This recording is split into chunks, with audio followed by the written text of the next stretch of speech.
दोस्तों नमस्कार। जयदीप पत्रिका में आपका स्वागत है। मैं दीपक कोहली। आज हमारे बातचीत कार्यक्रम में जुड़े हैं बबीता कुमावत जी, जो राजस्थान के नीम का थाना यानी सीकर जिले में प्रोफेसर हैं। बबीता जी, बताइए थोड़ा सा अपना इंट्रोडक्शन हमारे दर्शकों को, उसके बाद इस संवाद को आगे बढ़ाते हैं। जी सर, नमस्कार। बहुत बहुत धन्यवाद आपका इस स्टूडियो पर मुझे बुलाने के लिए। मैं बबीता कुमावत, सहायक प्रोफेसर, राजकीय स्नातकोत्तर महाविद्यालय नीमका थाना सीकर जिले में कार्यरत हूँ। इससे पहले मैं स्कूल व्याख्याता पद पर कार्यरत थी।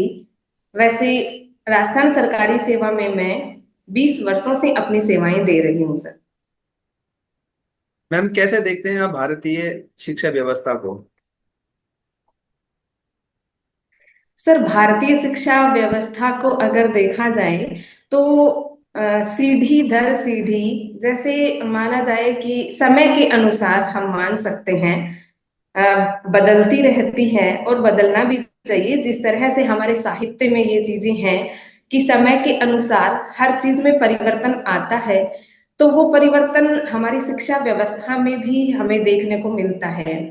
जिस तरह से पहले तकनीकी का इतना दौर नहीं था, हमारी जो शिक्षा व्यवस्था थी वो इतनी तकनीकी से जुड़ी हुई नहीं थी। बस विद्यालय में बच्चे अपना बैग लेकर के जाते और वहां अध्यापकों से पढ़ना, और अध्यापकों तक ही शिक्षा वो सीमित थी। लेकिन आज की शिक्षा व्यवस्था को जब हम देखते हैं तो वो न सिर्फ ऑफलाइन बल्कि ऑनलाइन से भी बहुत अधिक मात्रा में बच्चे जुड़ गए हैं और उसका फायदा ले रहे हैं और मिल भी रहा है। जिस तरह से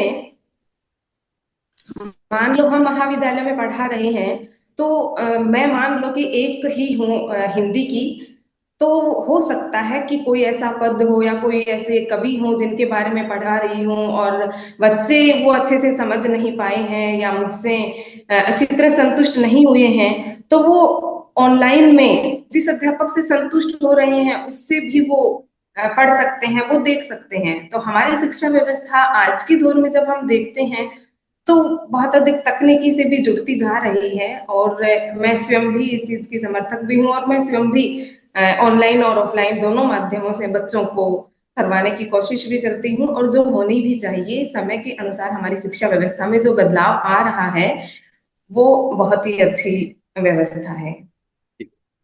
इसके अलावा मैम, आप महिला हैं और राजस्थान जैसे जी।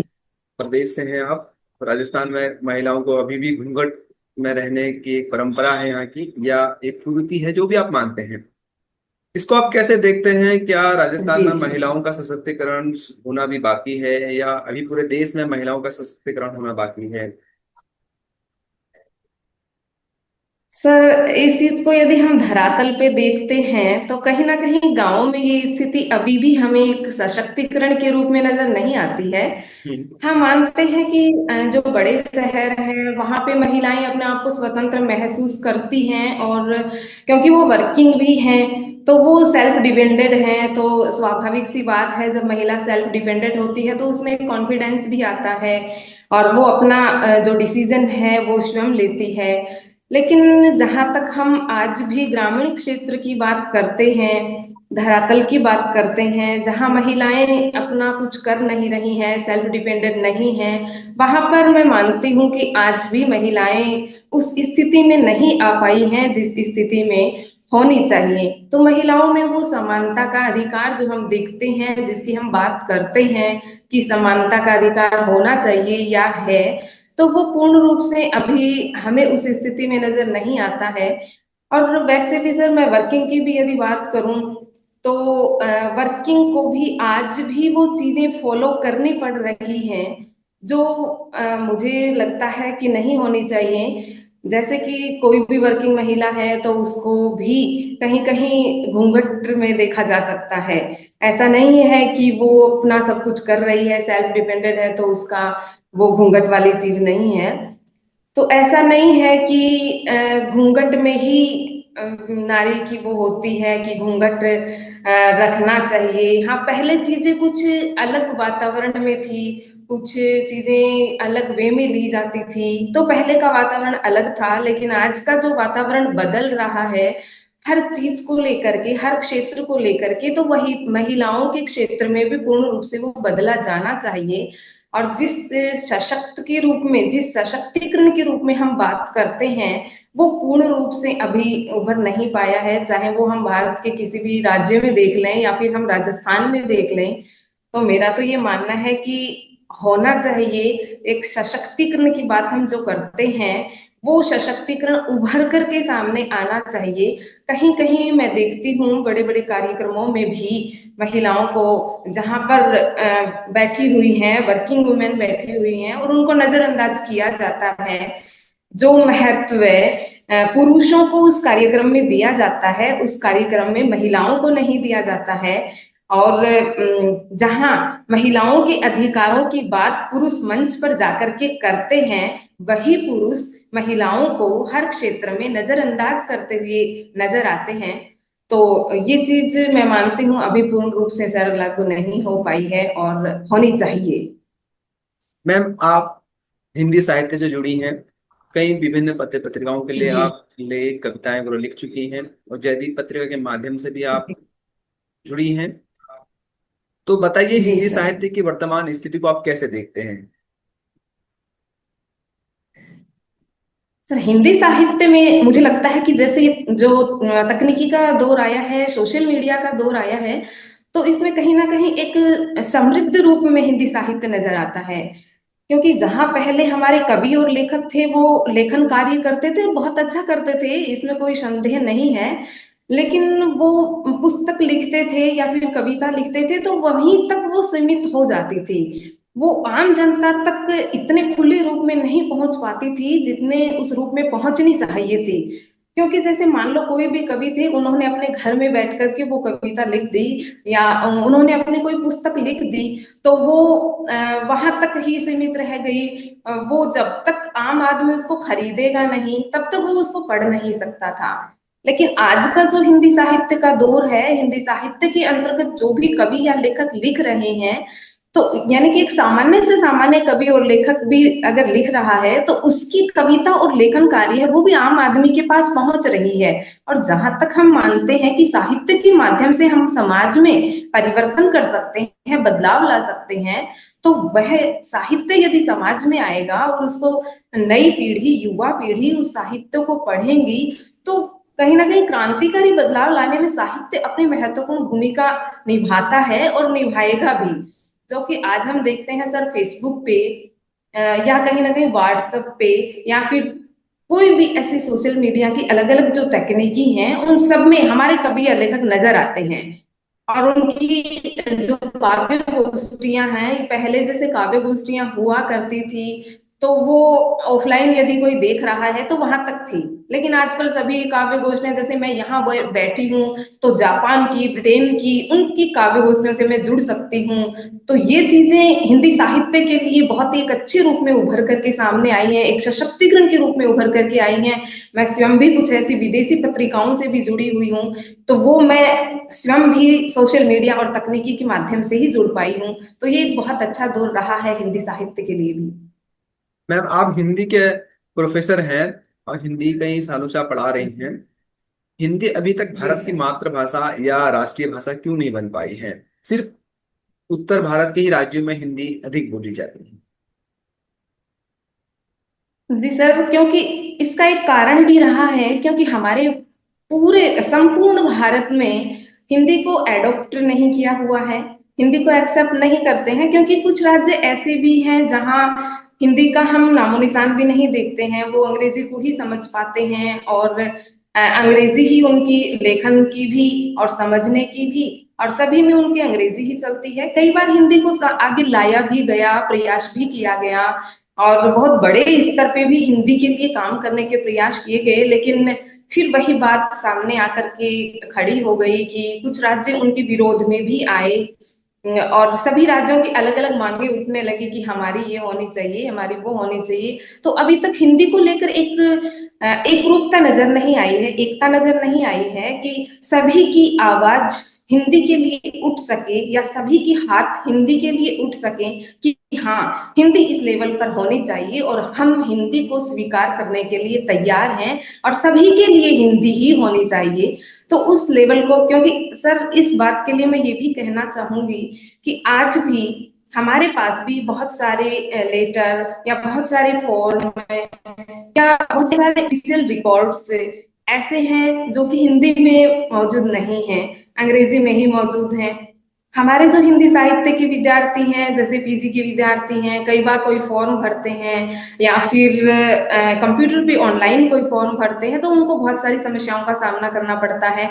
तो मेरा मानना है कि वो चीजें भी सभी धीरे धीरे, जैसे कोई भी चीज हम नीचे के लेवल से लेकर के शुरू करते हैं फिर वो ऊपर तक जा पाती है, तो हिंदी के साथ भी ये होना चाहिए। तभी मुझे लगता है कि हिंदी एक बड़े स्तर के रूप में उभर करके आ पाएगी हमारे सामने।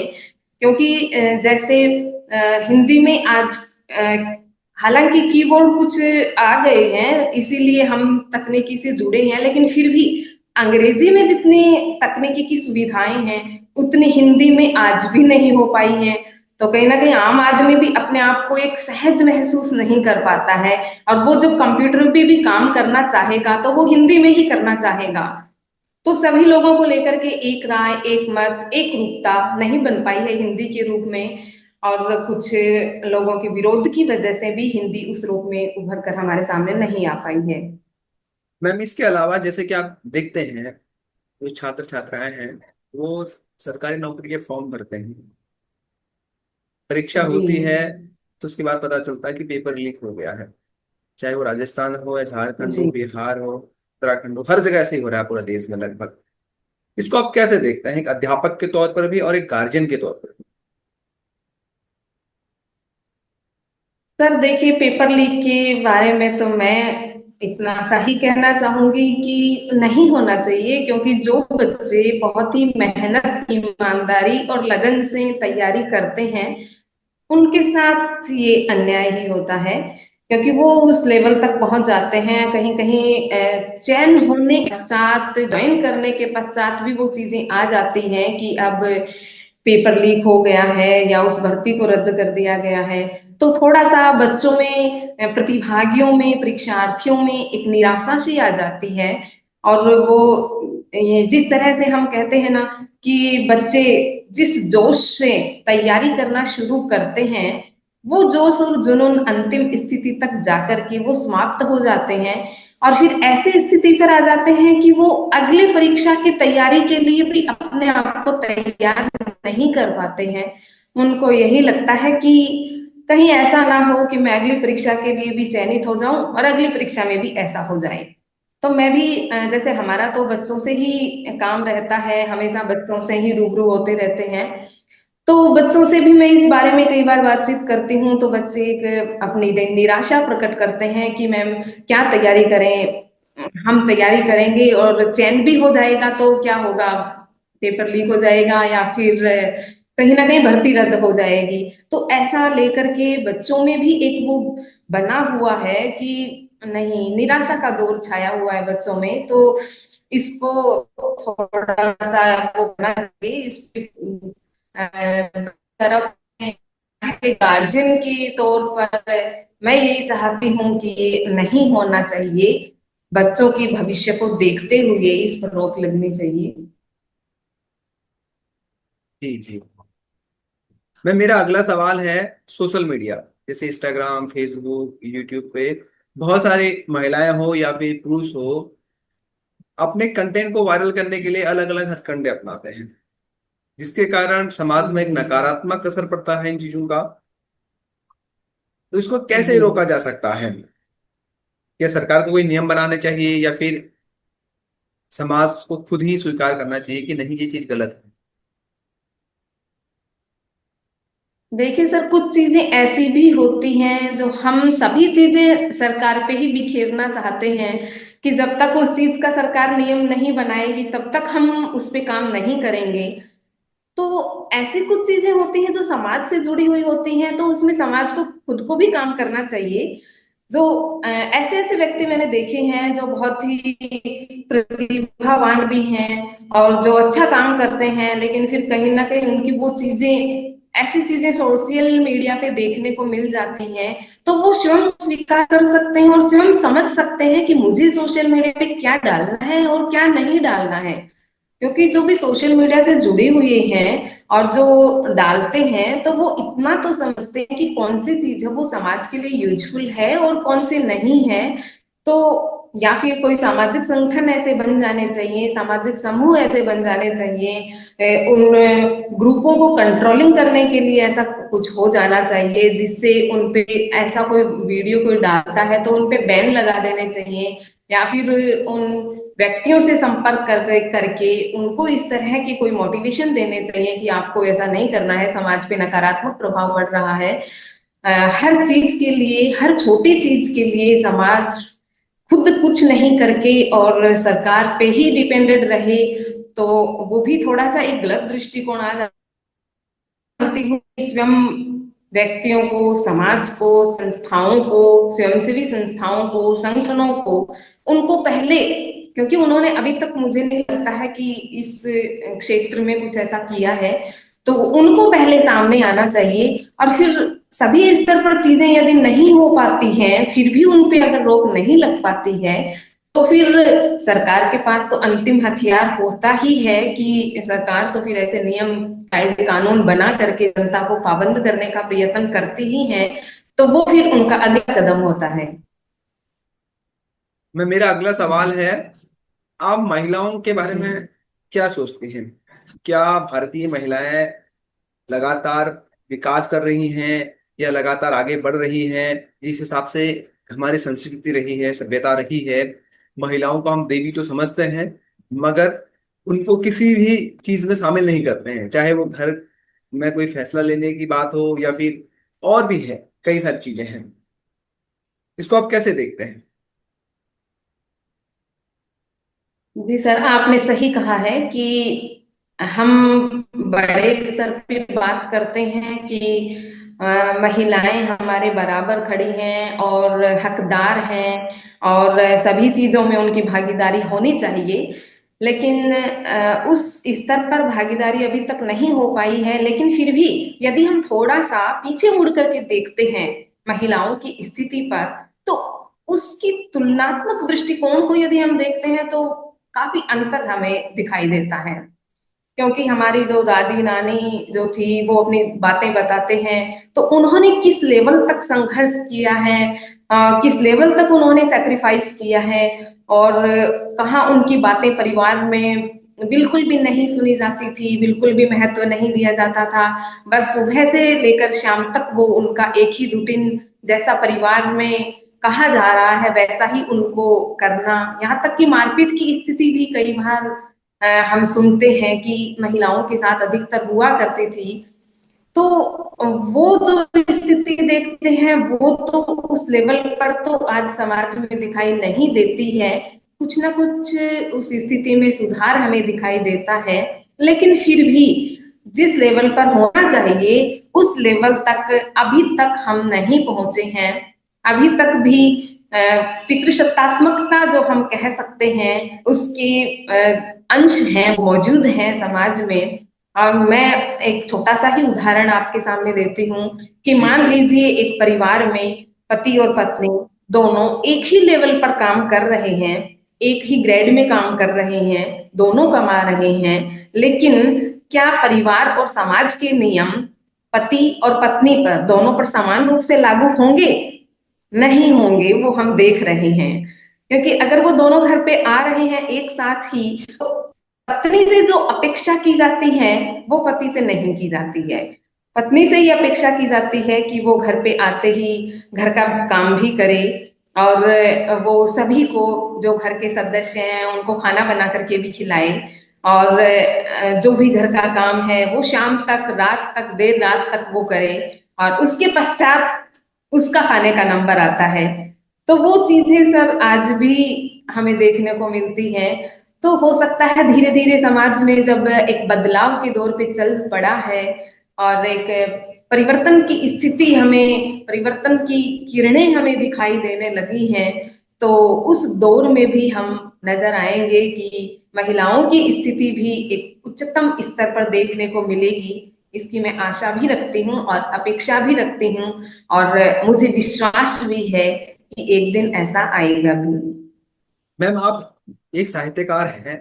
ऐसे में अगर आपके पास अपनी कोई रचना जी। है सुनाने के लिए, तो आप हमारे पाठकों को, दर्शकों को सुना सकते हैं।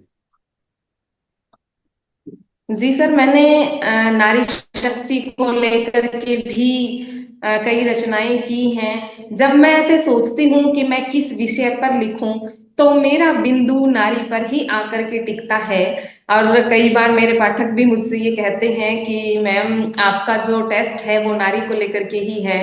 लेकिन मेरे मस्तिष्क के एक कोने में कहीं ना कहीं एक नारी है, और मैं हमेशा उसी पे लिखना चाहती हूँ। तो मैंने कई बार नारियों के ऊपर ही लिखा है, और मैं अपनी कविताओं के माध्यम से, अपने लेखन कार्य के माध्यम से नारियों को कमजोर नहीं बल्कि एक सशक्त स्थिति में उनको लाने के लिए ये लेखन कार्य करती हूँ कि वो किसी भी स्थिति में कम नहीं है, और वो स्वयं चाहे तो वह बहुत कुछ कर सकती हैं समाज में। इसलिए मेरी कुछ एक पंक्तियां हैं जो जी जी। मेरी कविताओं के माध्यम से मैंने समर्पित भी की हैं, और आपके मंच के माध्यम से भी मैं उन 4 पंक्तियों को मेरी सभी बहनों को, सभी महिलाओं को समर्पित करती हूँ। जी, मेरी जरूर कविता जरूर है। जरूर प्रस्तुत कीजिए, इरशाद है। जी सर, नारी शक्ति को आज हम करते हैं दिल से सभी सलाम। नारी शक्ति को आज हम करते हैं दिल से सभी सलाम। ना संघर्षों से घबराती वह, ना अपनी सफलता पर इतराती वह। समाज के अंकुश उस पर लगते, समाज के अंकुश उस पर लगते, फिर भी नियंत्रण कर न पाते।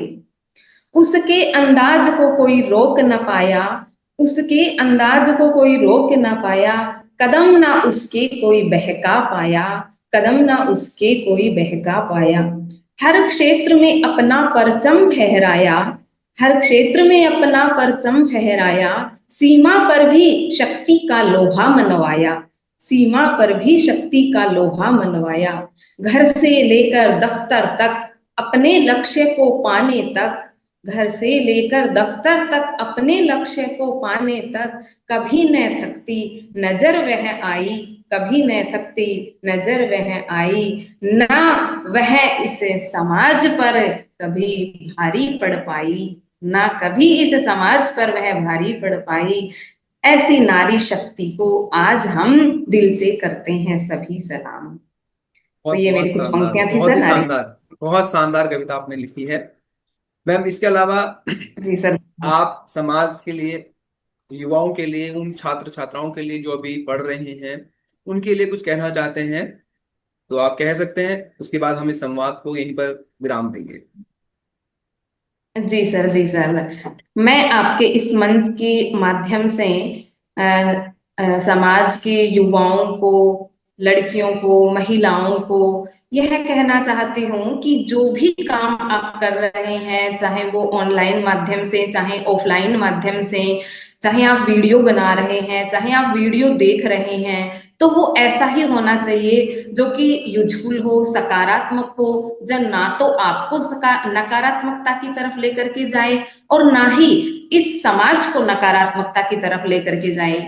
तो ऐसा नहीं है कि आप अपनी प्रसिद्धि के लिए जैसा भी वीडियो बना रही हैं वो सोशल मीडिया पर डाल रही हैं, तो उससे युवाओं को बचना है, अपने समय की बर्बादी नहीं करनी है।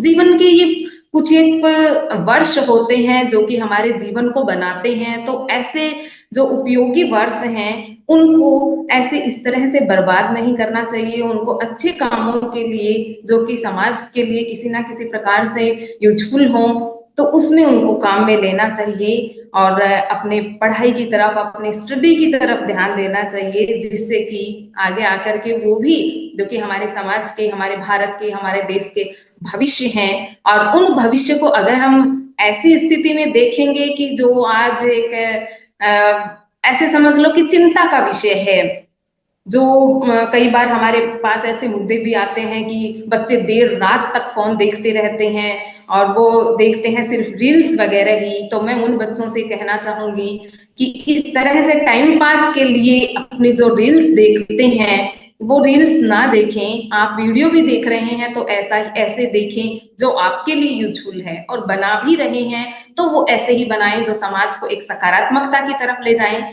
और महिलाओं से मैं कहूंगी कि आप, जरूरी नहीं है अगर पढ़ी लिखी नहीं है तो समाज में कुछ भी नहीं कर सकती हैं। बहुत सारी महिलाएं ऐसी हैं जो आज सोशल मीडिया के माध्यम से खाना बनाने की वीडियो बना रही हैं, कुछ छोटे छोटे अपने प्रोडक्ट बना रही हैं, कुछ छोटे छोटे ऐसे काम कर रही हैं जो आत्मनिर्भर बनती जा रही हैं। तो गांवों की महिलाएं भी आजकल फोन रखती हैं, तो उनसे भी मैं कहना चाहूंगी कि वो भी इस तरह के अपने छोटे छोटे चीजें हैं वो सोशल मीडिया पर लेकर के आए, जिससे समाज को भी, क्योंकि बहुत सारी चीजें ऐसी हैं सर जो महिलाओं को बनानी आती हैं लेकिन वो प्रस्तुत नहीं कर पाती हैं। तो वो उनको एक माध्यम मिल गया है, एक मंच मिल गया है, वो मंच के माध्यम से आगे आए और वो अपनी छोटी छोटी चीजों के यहाँ वीडियो बना करके डालें। तो स्वाभाविक सी बात है उन महिलाओं के लिए भी और समाज के लिए भी फायदेमंद होगा। तो मैं उन सभी से ये निवेदन करूंगी, तो वो किसी प्रकार की उनमें झिझक है तो वो अपनी झिझक को छोड़ करके और अपने इस तरह के उपयोगी और जो फायदेमंद वीडियो हैं वो सोशल मीडिया के माध्यम से प्रस्तुत करें और सभी को इसका फायदा पहुंचाएं सर। कि मैम बहुत बहुत धन्यवाद, आपने जयदीप पत्रिका को अपना बहुमूल्य समय दिया। जी सर, बहुत बहुत धन्यवाद आपका। इस मंच के माध्यम से आपने मुझे बुलाया और अपने विचार प्रस्तुत करने का मौका दिया। धन्यवाद सर। स्वागत।